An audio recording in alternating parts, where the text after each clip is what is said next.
Hi, my name is Jamie Shulak. The School of Health and Applied Human Sciences is starting its first baccalaureate degree in respiratory therapy in the fall of 2021, thus expanding the pathways for students within the College of Health and Human Services. I am the program coordinator, and we will begin accepting applications on February 17th of this year. So come check us out. Now, this video will serve as an information session, and we will explore the following objectives. What is respiratory therapy? That's a question many folks ask. Where can I work? What are the degree requirements? And also, what are the admissions criteria and application process for the program? These are questions that we're going to address briefly within this video. But please visit our website, see a student success advisor, as we have liaisons to our program in that area.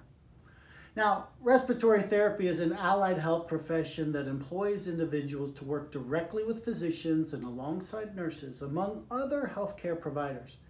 Respiratory therapists assess, treat, and care for patients with breathing disorders, patients with lung disease, cardiac disease, or any kind of disorder that affects the chemistry of the body. Most respiratory therapists work in general and surgical hospitals. Some work in specialty hospitals or skilled nursing facilities. Respiratory therapists may work in physician offices, oftentimes with a pulmonologist, studying diagnostic labs.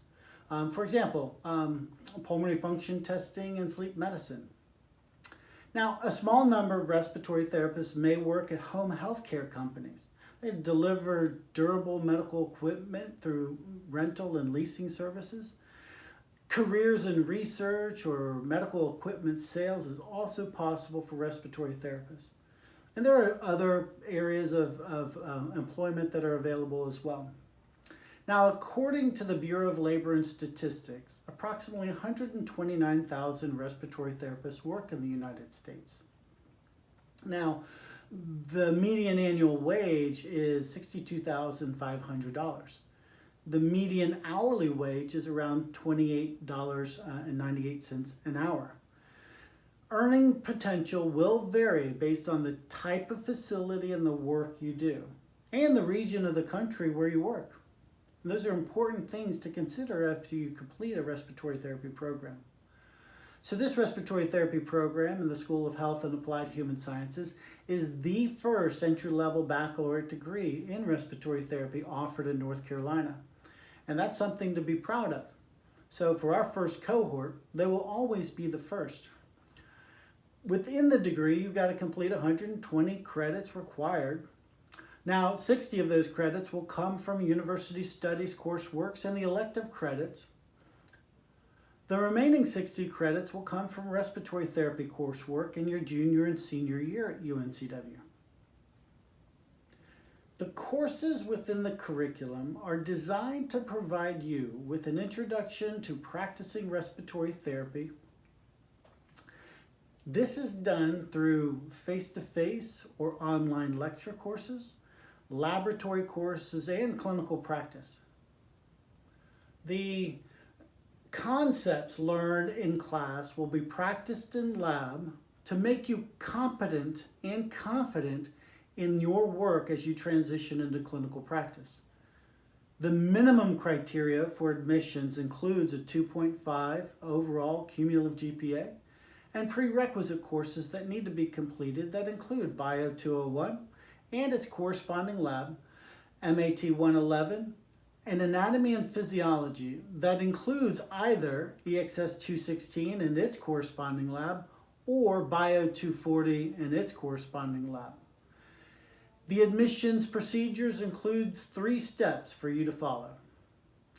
Step 1 just involves you doing a little bit of work prior to applying. So make sure that your transcripts have been submitted and make sure the degree audit is current. You want to make sure it reflects accurate grades and the number of courses you've taken in higher education. Please review our technical standards, which are also located on our program website. One thing you're going to want to do in advance is draft an essay to demonstrate your understanding of the respiratory care profession. There's information for you on our program page.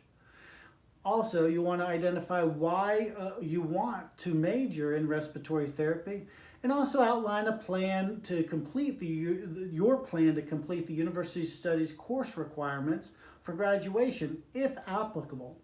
If you finish your university studies courses, then great. Now in step 2, just apply to the program.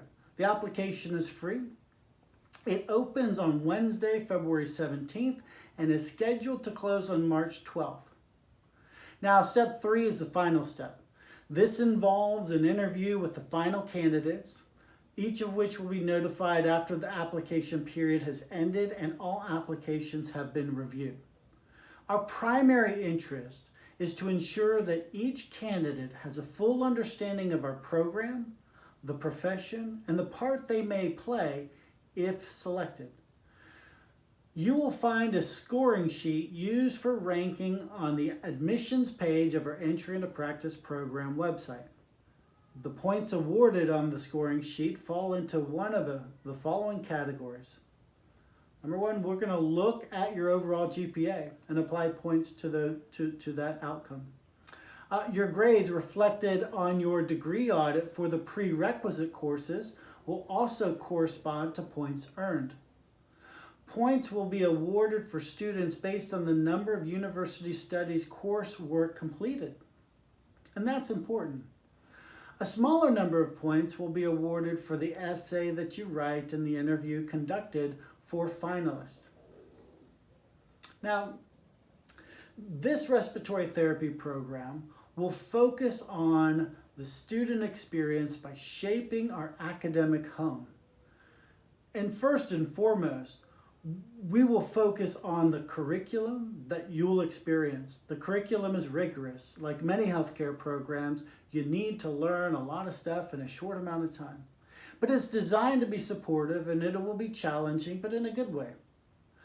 The co-curricular experience will be shaped by the student body along with the faculty. Now this will include the development of a student club organization, so we can demonstrate service to the college and the community. What does a professional look like? We will foster mentorship, and this will include peer mentors within the cohort and between junior and seniors as you're transitioning through the program towards graduation. And this is important. Now, as faculty members, we mentor as well. We will support the student learning outcomes we've outlined for the program and the objectives identified within each course. Your success is our success. So if you want to become a healthcare provider, if you want to be a caregiver, if you want to serve the community, take a look at respiratory therapy and apply.